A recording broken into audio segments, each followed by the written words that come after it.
আজকের ভয়াবহ গরমে কি একদিন পৃথিবীকে ঠেলে দেবে এক নতুন হিমযুগের দিকে? ইউনিভার্সিটি অফ ক্যালিফোর্নিয়া রিভারসাইডের গবেষকরা এমনই এক চমকপ্রদ ইঙ্গিত দিয়েছেন। তাদের মডেল বিশ্লেষণ বলছে, পৃথিবীর উষ্ণতা যত বাড়ছে ততই সক্রিয় হচ্ছে এমন সব প্রক্রিয়া যা দূর ভবিষ্যতে আমাদের নিয়ে যেতে পারে চরম শীতের দিকে।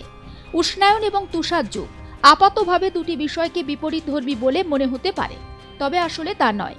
বরং দুটি বিষয় পরস্পরের সঙ্গে ভীষণভাবে জড়িত।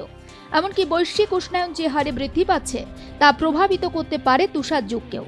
উষ্ণায়ন বৃদ্ধি পাওয়ায় ক্রমশ ঘেটে যাচ্ছে পৃথিবীর কার্বন ডাই অক্সাইডের স্বাভাবিক চক্র, এবং তার বিরূপ প্রভাব পড়ছে সমুদ্রের তলার বাস্তুতন্ত্রে। এমনটা চলতে থাকলে পৃথিবী ক্রমশ ঠান্ডা হয়ে যাবে। উষ্ণায়নকে নিয়ন্ত্রণ করা না গেলে পরবর্তী হিমযুগ এগিয়ে আসতে পারে বলে মনে করছেন বিজ্ঞানীরা। সাধারণ বৈজ্ঞানিক ধারণা অনুযায়ী পৃথিবীর তাপমাত্রা নিয়ন্ত্রণে সাহায্য করে শিলার চেহারা বা শিলার আবরণ প্রক্রিয়া। বৃষ্টির জল যখন বাতাস থেকে কার্বন ডাই অক্সাইড শোষণ করে তখন তা ভূমির শিলার সঙ্গে বিক্রিয়া করে, বিশেষত সিলিকেট সমৃদ্ধ গ্রানাইটের মতো শিলা। এই রাসায়নিক প্রক্রিয়ার ফলে খনিজ দ্রবীভূত হয় এবং কার্বন সমুদ্রের দিকে প্রবাহিত হয়। সেখানে তা ক্যালসিয়ামের সঙ্গে মিলিত হয়ে শেল ও চুনাপাথরের আকার নেয়।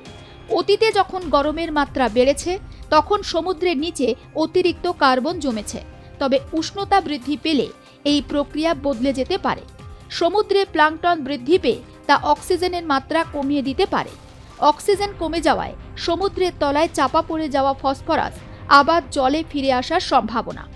এই ফসফরাস সমুদ্রে প্লাঙ্কটন আরও বাড়িয়ে তুলতে পারে। সেগুলি মারা যাওয়ার পরে অক্সিজেনের মাত্রা আরও কমে আসবে, ফলে প্লাঙ্কটন বৃদ্ধির প্রক্রিয়া চক্রাকারে চলতে থাকবে। এমনটা হতে থাকলে বায়ুমণ্ডলের কার্বন ডাই অক্সাইড প্রচুর পরিমাণে সমুদ্রগর্ভের কার্বন হিসাবে জমতে থাকবে, ফলে বাতাসে কার্বন ডাই অক্সাইডের মাত্রা কমে জলবায়ুকে শীতল করে তুলতে পারে। এমনকি পরবর্তী হিমযুগকেও আরও এগিয়ে আনতে পারে। বিশ্বব্যাপী শিল্পের ব্যাপক প্রসার হওয়ার পর থেকেই উষ্ণায়নের হার বৃদ্ধি পেয়েছে।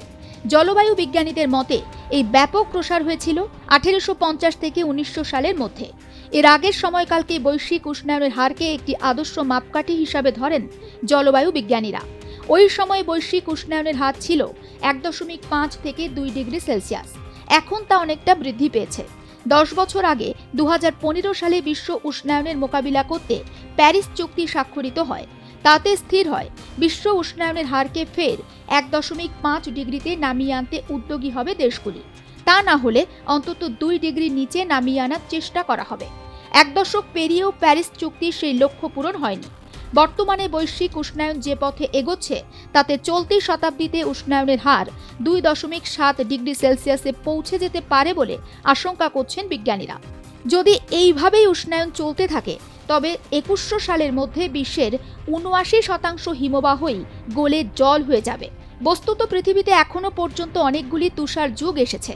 বিশ্বের প্রাচীনতম হিম যুগগুলি অনেক বেশি তীব্র ছিল। ওই সময় প্রায় গোটা পৃথিবী বরফ এবং তুষারে ঢেকে গিয়েছিল। কেন এমন পরিস্থিতি তৈরি হয়েছিল? সেই প্রশ্ন থেকেই এই গবেষণার সূত্রপাত। এতদিন গবেষকদের ধারণা ছিল শিলাক্ষয়ের মাধ্যমে জলবায়ু নিয়ন্ত্রণের এই প্রাকৃতিক ব্যবস্থা স্বয়ংক্রিয়ভাবে তাপমাত্রার মধ্যে একটি ভারসাম্য বজায় রাখতে পারে। তবে প্রাচীন হিমযুগগুলি কেন এত চরম ছিল সেই ব্যাখ্যা মেলেনি শিলাক্ষয়ের মাধ্যমে জলবায়ু নিয়ন্ত্রক ব্যবস্থা থেকে। সেই সূত্র ধরেই গবেষণায় নতুন তথ্য উঠে আসে পরিবেশ বিজ্ঞানীদের হাতে। গবেষকরা বলছেন হিমযুগের মতো শীতলতা আসতে পারে 50,000 থেকে 2 লাখ বছরের মধ্যে। তবে মানুষের অবাধ কার্বন নিঃসরণ এই সময়কাল আরও এগিয়ে দিতে পারে। অর্থাৎ আজকের উষ্ণায়নই ভবিষ্যতের হিমযুগের মঞ্চ প্রস্তুত করছে। তাহলে কি আগামী প্রজন্ম হিম শীতল গ্রহে বাঁচারই প্রস্তুতি নেবে? গবেষকরা বলছেন আপাতত সে চিন্তার সময় আসেনি। আগামী কয়েক শতাব্দী পৃথিবী গরমই থাকবে, বরং ভয়াবহ খরা, ঘূর্ণিঝড়, ফসলহানি, স্বাস্থ্য সংকট এগুলি আমাদের সামনে প্রধান বিপত্তি। তবে বিশ্ব উষ্ণায়ন শুধুমাত্র গরম নয়, পরিণতিতে আনতে পারে তীব্র শীতলতাও। আমাদের এখন দেখতে হবে উষ্ণায়নকে কিভাবে নিয়ন্ত্রণ করা যায়, সেদিকেই মন দিতে হবে। আজকের পদক্ষেপই আগামী যুগে পৃথিবীকে বাসযোগ্য রাখবে। ব্যুরো রিপোর্ট, আর প্লাস নিউজ।